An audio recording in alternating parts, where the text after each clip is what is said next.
Hello, and welcome to this week's Movie Math, where, oh boy, did theatrical need a win this weekend in the wake of the Netflix Warner Brothers announcement. And they got it with another video game movie, Five Nights at Freddy's 2. Can you believe that is our savior? It's like when Ray thought of the Stay Puft Marshmallow Man. So you see, Ted Sarandos is so going to torpedo the theatrical business that instead of keeping it on the down low until the deal gets approved, an example of this strategy is some of the recent Supreme Court judges that were approved, he's actually shouting it from the rooftops now.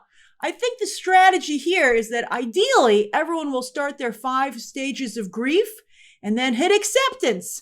Maybe not even by the time the deal is approved, but by the time it starts to really be gone over, right? Like, let's see how, I think that's a valid strategy considering how slow things can move to a degree that, everybody will get upset now. Well, I think that something like Five Nights at Freddy's doing well is important, very important.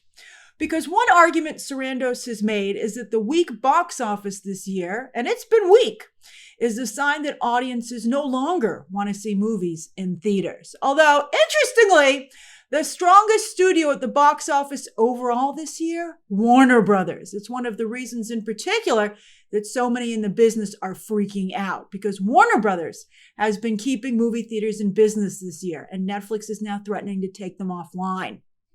And while some have pointed to sold-out showings of the Stranger Things series finale in theaters doing very well, that's a Netflix property, and Netflix could say, hey, that's what we're going to do. 2 days in theaters while simultaneously available at home via Netflix. And even though it's available at home, that's not stopping people from buying a ticket to see it in theaters. But is that how all movies should be? I mean, Stranger Things 5 started out as a show, and it's a special experience to be able to see the series finale in theaters. How would you feel if that was the case for The Batman Part 2? Or Supergirl, interestingly enough, or Dune 3? So that's why Five Nights at Freddy's 2 is the perfect movie to make the counterpoint that cinephiles need. Because, and by the way, so we're going to talk about that, but I want to say that speaking of counterpoints, Sarandos could counter that the first Five Nights at Freddy's opened even bigger despite being available day and date on Peacock, another streaming service. But the important distinction is that far fewer people are subscribed to Peacock, even today, than to Netflix. That's why Netflix becomes an antitrust situation, whereas it's not the case even though Universal owns Peacock. If you went to see Five Nights at Freddy's 2 this weekend in theaters, but say it had been available on Netflix, that specific streaming service, at the same time, would you still have gone to the theater? Be honest. So one of the things that's so important about Five Nights at Freddy's 2's theatrical success is that it's the exact type of movie that Netflix would never send to theaters. Arguing, somewhat reasonably you could say, that as a video game movie, fans would want to watch it where they play the game on their home or mobile devices. And it's not playing on any premium screens either, removing the prestige element. Five Nights at Freddy's is in fact the opposite of a prestige movie. It's an ordinary movie, or some could even argue a bad movie. But this is what Hollywood does. It rolls the dice, just like it did with the first Five Nights at Freddy's movie. And a lot of the discussion is about mitigating risk with budget size and things like that. Killing off the movie star, maybe not the best idea. But, Hollywood is not totally, it's not like Hollywood's not at fault here. And they've made a lot of mistakes being too message heavy. And I also think we've all acknowledged not doing a good enough job to mitigate risk. The budgets are too damn high. But they gamble. They're supposed to take gambles. And that's why you usually typically gamble with the low budget movie. The first Deadpool, the first Austin Powers, these were actually somewhat cheap movies to make. And that's an important thing to remember that Hollywood often forgets. And sometimes these gambles don't work out, but sometimes they do. And that's how Hollywood finds its next big franchise. That's how the business works. And that's also movie magic, something that the tech business and Wall Street simply don't understand. And sometimes I feel some of you don't understand it. Although sometimes maybe you just want to watch the world burn, and that's why you're defending the things that you do. But anyway, I'd also like to point out that part of the movie magic is human connection. the surprise of life that entertainment, I think, captures so well, and that's something that AI can't do. Similar to the spark of life, which science has been unable to duplicate. It's the spark of surprise. Now, some of you feel my reviews and commentary are very surprising, and some of you mean that in a positive way, and some of you mean it in a negative way. But you can't deny I keep things interesting, and I'm always honest about my analysis and opinion. So why not subscribe so you never miss a video or a live stream? For instance, tomorrow is a big day. It's the Golden Globe nominations. Critics' Choice were on Friday, but they were totally overshadowed by this Warner Brothers Netflix announcement. But they couldn't wait to release the noms because here come the Golden Globes tomorrow morning. I'm going to be playing our favorite game with you live, Who Should Win, Who Will Win, at 12 p.m. Eastern Standard Time. So you're not going to want to miss that. So again, be sure to subscribe and hit that bell for notifications so you get a 30-minute heads up and a reminder before the live stream begins. So, who went to see Five Nights at Freddy's 2? Well, it turns out it was Gen Z and Gen Alpha at 74%, which is amazing news for Hollywood. Come into the theater. Because they've had a real problem attracting younger audiences to theaters outside of family fare like animated movies. Because with the pandemic, video games, TikTok, etc., it's hard to get them off their devices. So why not make a movie about what's on their devices? Oh, it's very smart. The first Five Nights at Freddy's was 80% under 25, and Minecraft was 78% under 25. Incredible! Incroyable! And let's not forget the mega success, of course, of Super Mario as well. On that note, it's worth noting that these movies are very heavy on fan service, not always so much on cinematic service. But hey, there's something to be said for fan service, although, of course, ideally, you'd like to have both. I'm hearing Avengers Doomsday is a huge fan service movie. And, you know, Deadpool and Wolverine was very strong in that department as well. Some of you, not as big an X-Men fan as someone like me, so I was going nuts watching that movie. I mean, fan service is really, you know, when your fandom is still large and still cares, oh, it's a big thing. Although one of the top comments on my recent Avengers Doomsday cast breakdown was someone saying they just didn't care anymore, which made them sad. And a lot of people agreeing with them. So, you know, fan service, maybe, I don't know, maybe if it's good enough, it can re-energize, it can revive the fandom. We'll see. So could a Five Nights at Freddy's 3 do as well? I'm not sure. The audience scores dropped significantly for the second one, but I mean, these movies are cheap. This was just $36 million to make, and it still has digital and streaming to go. So Universal and Blumhouse are going to make money. So this is very important. So Hollywood is an ecosystem, and there are lots of things that you may not be familiar with.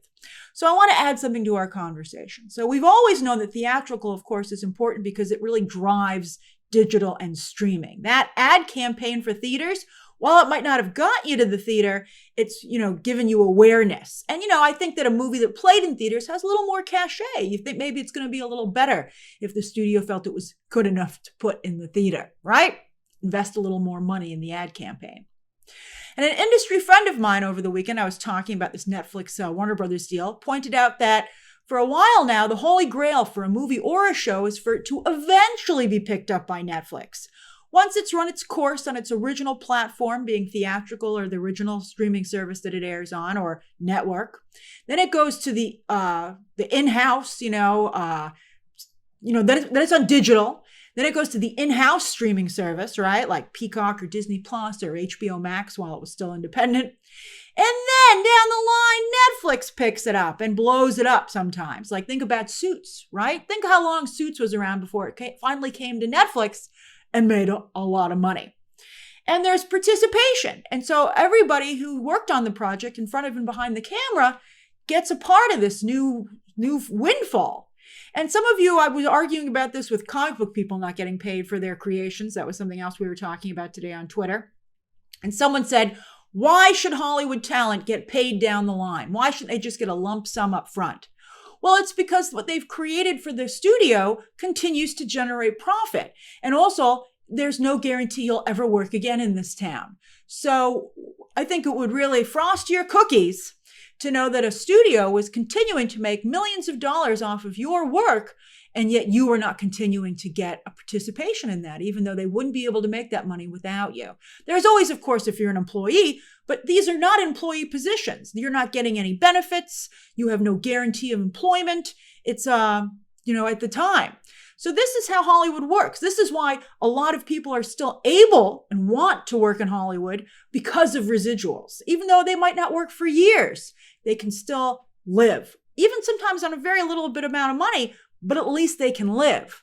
And if you take that away, it's going to really limit who can even be in Hollywood and pursue it as a career. And you might have to go back to everyone having to be an employee. And then you're really going to be miserable. All right, zoom in. And there was a lot of abuse in that system as well. Just go back and look at the days of the studio system. It was really bad. There's a reason it went away. All right, so if Netflix is producing so much content because they have Warner Brothers as an in-house movie and TV facility and all that IP, then they will no longer need to really option any outside content. I told you before on the live stream on Friday that people have said it's a bottomless need for content on streaming. But now Netflix has always been on the lookout for what else can I feed my subscribers? But now they don't have to do it anymore. And also since they own Warner Brothers, they don't have to do any sweet deals. It's already built in when they make the product. There's no deal to be made. And so people even who work for HBO and Warner Brothers won't be making any money. It's really bad. So yeah, the balance of Hollywood is important, and before you say that's stupid, you should always think about why things are the way they are, right? I'm not saying they can't change, but you should consider maybe you don't have, there's stuff you're not thinking of. But the balance of the release schedule is also very important. And it turns out that Five Nights at Freddy's 2 is also a bit of a disruptor. It sure is crowded at the multiplex these days. Well, I don't know if crowded is the right word. I'd say more we have a lot of traffic jams and then long periods of drought. We keep telling them to spread these movies out. Although October this year was problematic because at the last minute, Warner Brothers moved Mortal Kombat 2, another video game movie, to May 2026. Now, a lot of us felt that Five Nights at Freddy's 2 should have jumped to that pre-Halloween release date. Only issue was that Universal already had another horror movie, Black Phone 2, set for just the weekend before. So October was torpedoed.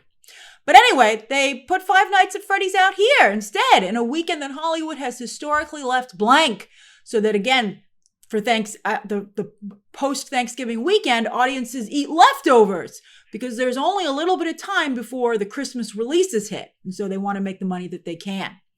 And a horror movie during the holidays that isn't holiday themed, the success of Five Nights at Freddy's 2 in this space shows just how popular horror is right now. It's unstoppable. It's incredible.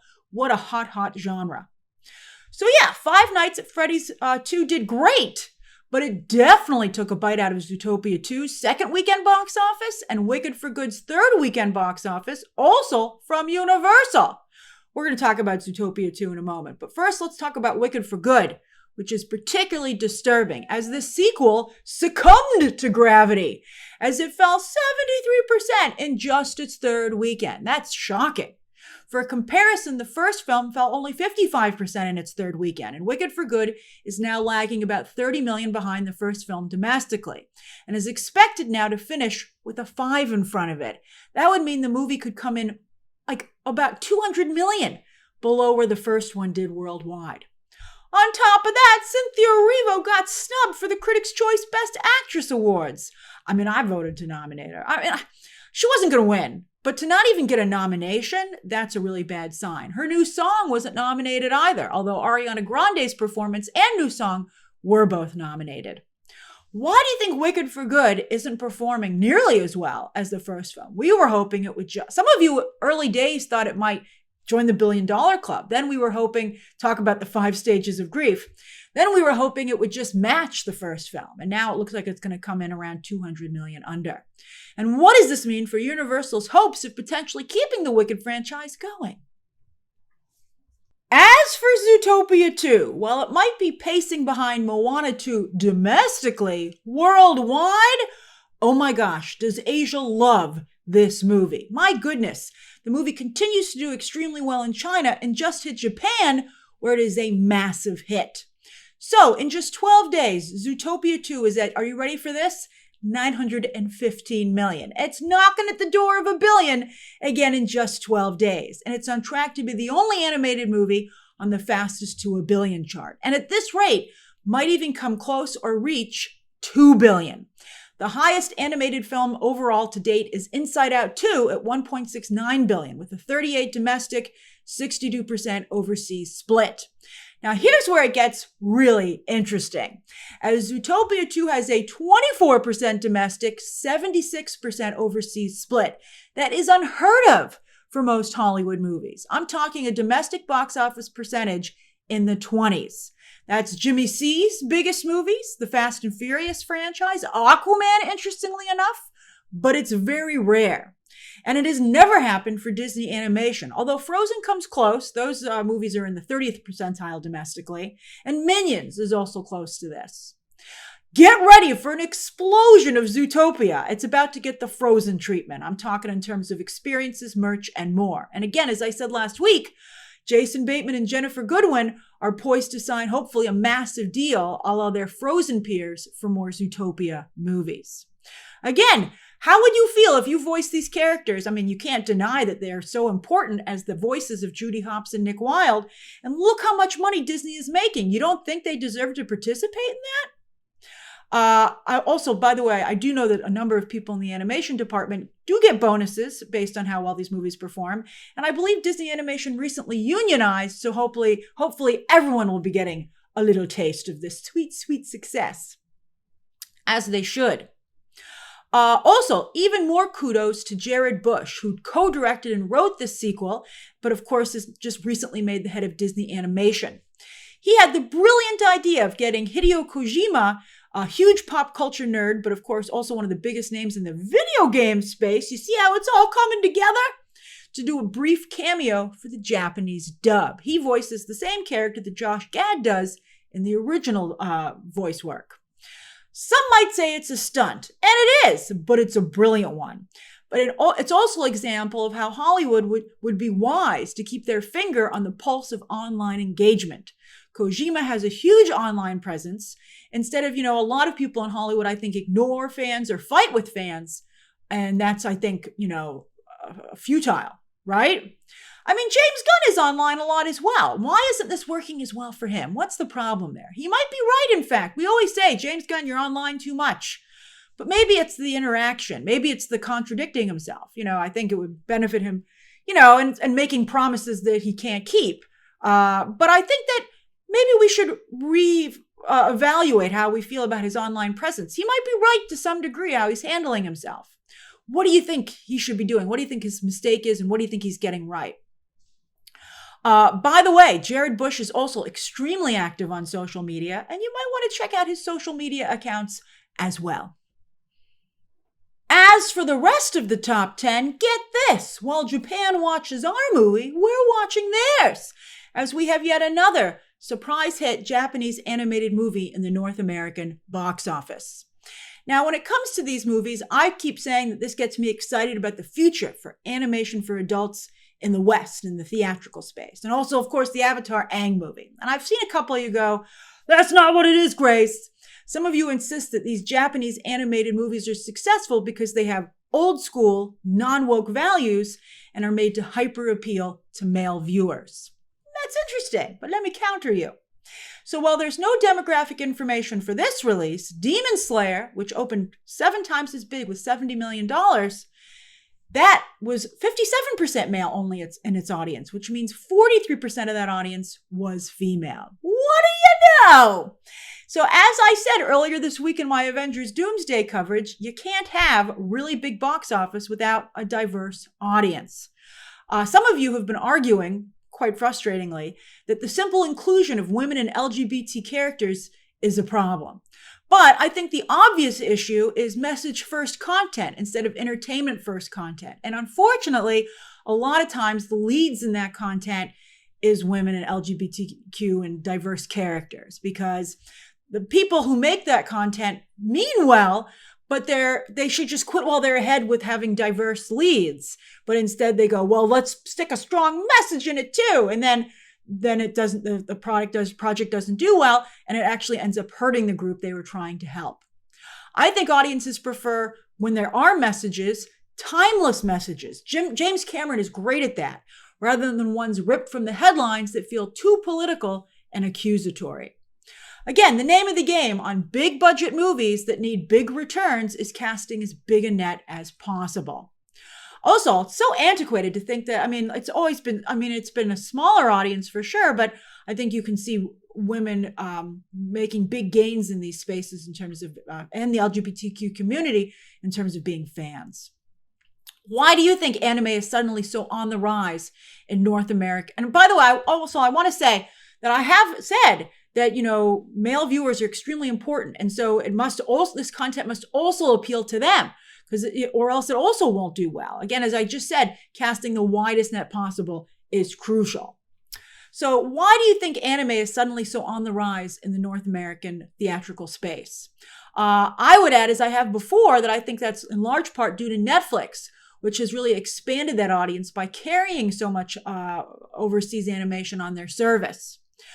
But building on the conversation we just had, would Netflix still continue to option so much overseas animation if it was able to get a lot of content, without not having to negotiate through the Warner Brothers IP that they're trying to purchase? So you can see the ripples of Netflix no longer being so reliant on needing to look for outside content. It would close so many doors. It would make a very, very big difference. Kill Bill 1 and 2 re-released as a single movie and did okay, but too bad Quentin Tarantino took the opportunity on the press tour and talking about it to badmouth several actors in the meanest way possible. What do comedians always say? Never punch down. That's wise advice for anyone. Meanwhile, at least A24's Eternity can point to a strong hold, even though what is it holding? Like, it hasn't even made $10 million yet in 2 weeks. While Hamnet is having a very hard time living up to its initial hype. And I do wonder if that will hurt its awards chances. Not in nominations, but probably maybe in wins. Like this Rose Byrne movie is coming out of nowhere, which nobody saw either. It's weird. All right, so you never know with the award season. What did I tell you about the spark of surprise? You can't duplicate that. It's still something very human. Steven Spielberg tried to promote the film on social media. He's a producer along with Sam Mendes, only for everyone in the comments to shout back how out of touch he is, considering how expensive it is to go to the movies these days. Well, people found the money to see these other movies, right? So I think nobody's denying that the marketplace is changing and that there are issues with expenses and stuff like that. And we've discussed the importance of theatrical releases needing to feel like events. So what is an art house film to do? Well, Sinners and One Battle After Another accomplish this by going the Nolan route, and that's hyping the format, the street cred of seeing these movies in IMAX, 70 millimeter, etc. Art house movies just have to get smarter, and I think a big test will be how Marty Supreme does when it hits theaters in limited release on the 19th and in wide release on Christmas Day. Do you think you're going to see Marty Supreme in theaters? It won't have premium screens. It'll have some 70 millimeter screens, but Avatar is taking all the premium screens. Also, Predator, so it's not going to have that element to it. It's not going to have that IMAX 70 millimeter street cred, which I think could be an issue for it. Also, Predator Badlands is now officially the highest grossing film in the franchise. Woo! Domestic and worldwide. Over on Nielsen's charts for early November, remember, Nielsen is a month behind, the Netflix Warner Brothers argument gets a little more complicated, as here's Frankenstein as a big hit on streaming, the most watched movie or show of the week of its debut. So it wasn't even available for the full scope of this chart. Yet it played in so few theaters for its limited run, I went and checked, it made only $480,000 at the box office. I saw Frankenstein on the big screen at the Paris Theater. It was great. I only liked the second half of the movie, and I thought Jacob Elordi was excellent. But I enjoyed seeing it on the big screen with an audience. I thought that was a great time. Do you wish you'd had the option to see it in theaters? Did you? Did you enjoy it in theaters, the experience, as much as I did? Or were you fine watching it on your TV or mobile device? Did you watch it all the way through? Did you take a break? Did you have it on in the background, right? Were you scrolling on your phone? Although some people these days scroll on their phone at the theater, and that's one of the reasons people are a little frustrated with the theatrical experience. Frankenstein is a strong awards contender, although there are whispers that perhaps This impending deal could hurt both Warner Brothers and Netflix contenders as the voting process continues. Remember, a lot of voting has already been done, but there's still a lot of voting left to go. At least Netflix can point to this chart and say they're not dominating the field, at least not this week. But they do have the top movies and shows. And over on the originals chart, they have 8 out of the 10, with another spot going to Taylor Sheridan yet again. And Peacock's All Her Fault. This makes me so happy. This was such a great surprise. Talk about surprise. A very good binge. Peacock released this as a binge.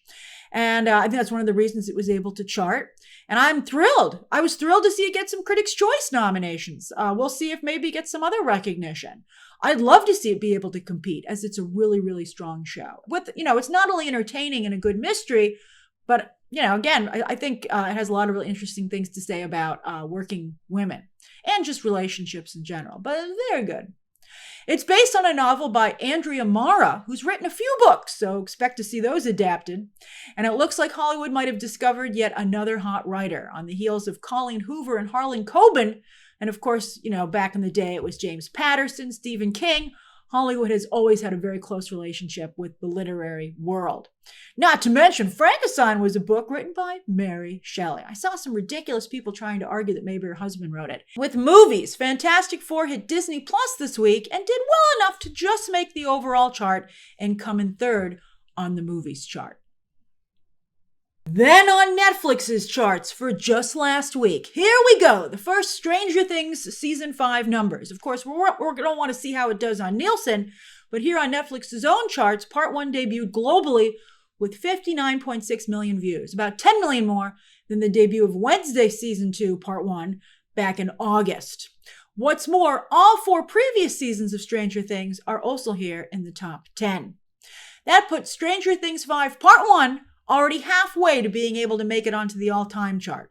Although, like with Wednesday in 2 parts, I feel the online conversation is more muted and argumentative. Why all this tension? We're probably all going to like it by the time it's done. And I think, I still think there's a problem with the way they're releasing these shows. They don't want to do a full binge because they do understand that they're missing out on the conversational aspects, but they still haven't cracked it.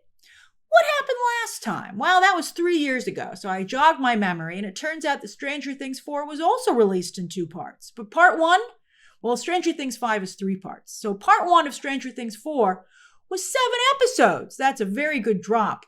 And then Part 2 was just the final 2 episodes, the finale. So I think that sounds like a good split to me. I think that's the issue. How do you split it? Like Wednesday Season 2 was split right down the middle, 4 and 4.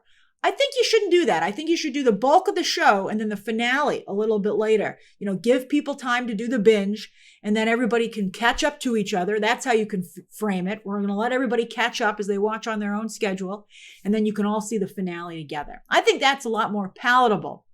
I think Stranger Things 5 should have maybe just been the first 7 episodes on Christmas Day. You can watch them between Christmas and New Year's. I would have skipped Thanksgiving. And then you do the 2-hour, eighth episode in theaters and on streaming on New Year's Day.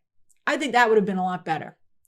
Meanwhile, Kevin Hart still got it, at least in the streaming space, this time with his latest stand-up special.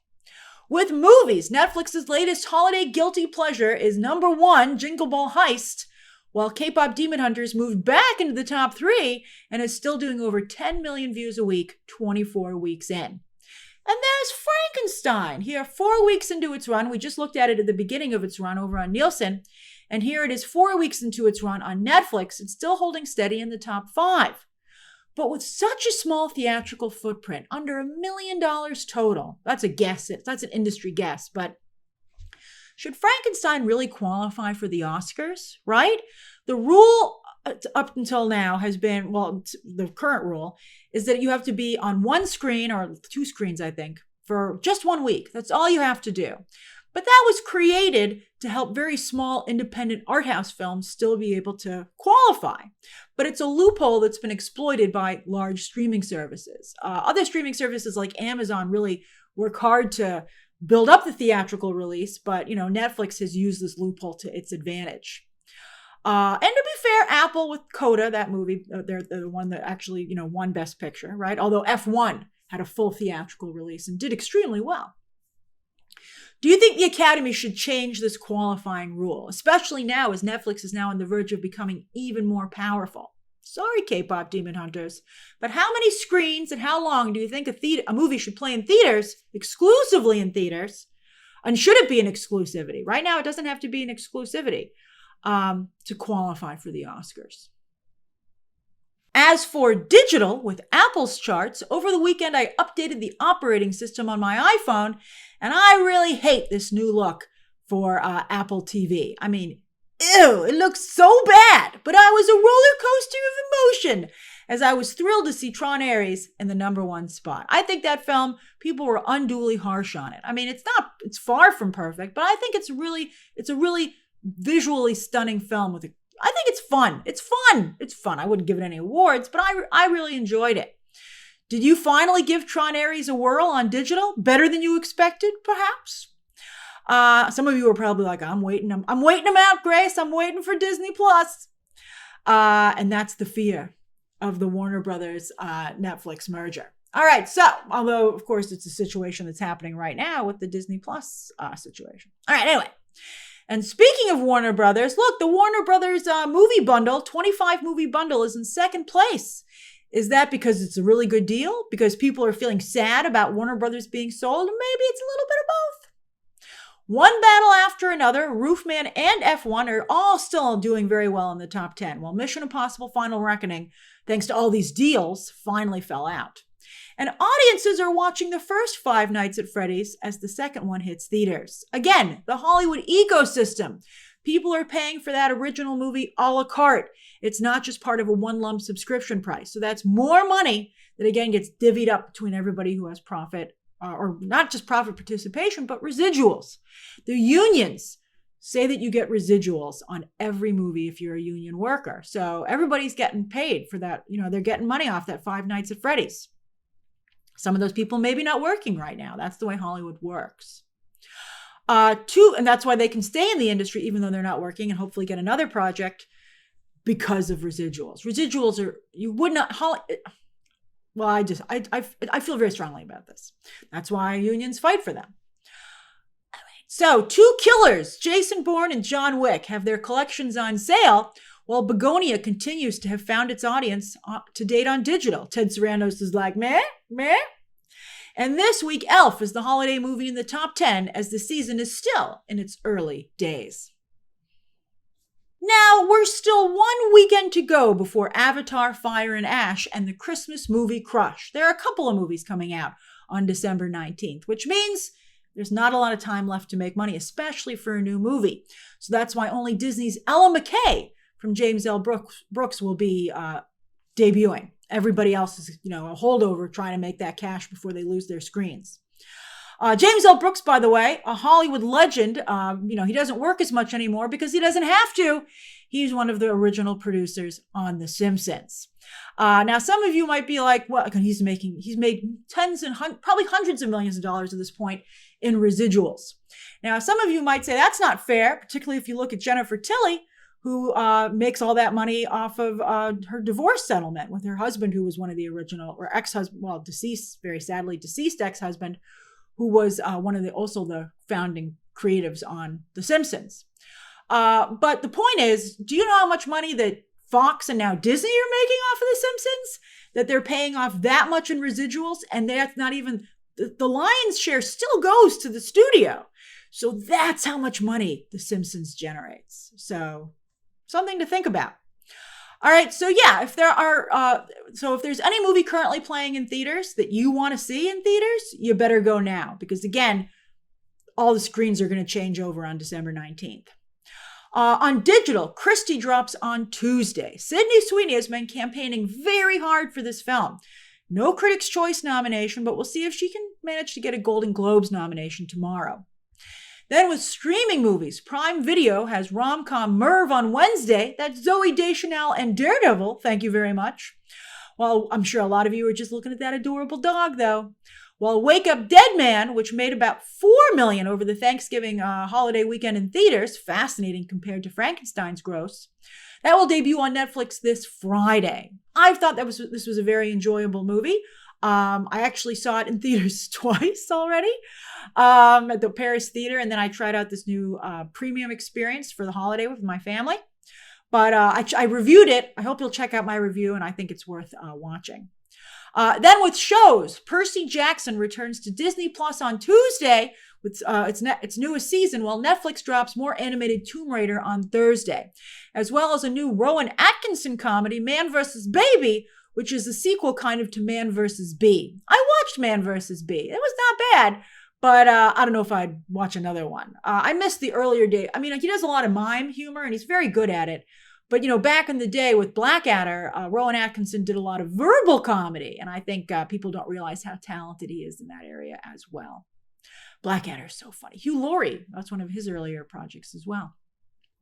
And speaking of awards shows, the Game Awards is on Thursday night, where we should not only have some hot trailers for upcoming games, but maybe some other stuff as well. Then Friday, Disney Plus continues its relationship with Taylor Swift, while Paramount Plus has season 2 of its animated Ninja Turtle show. And that's this week's Movie Math. What have you been watching? What do you plan to watch?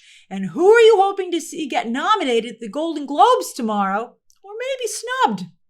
Share those thoughts down below. Again, subscribe today. And of course, as always, you can check out some more videos right now.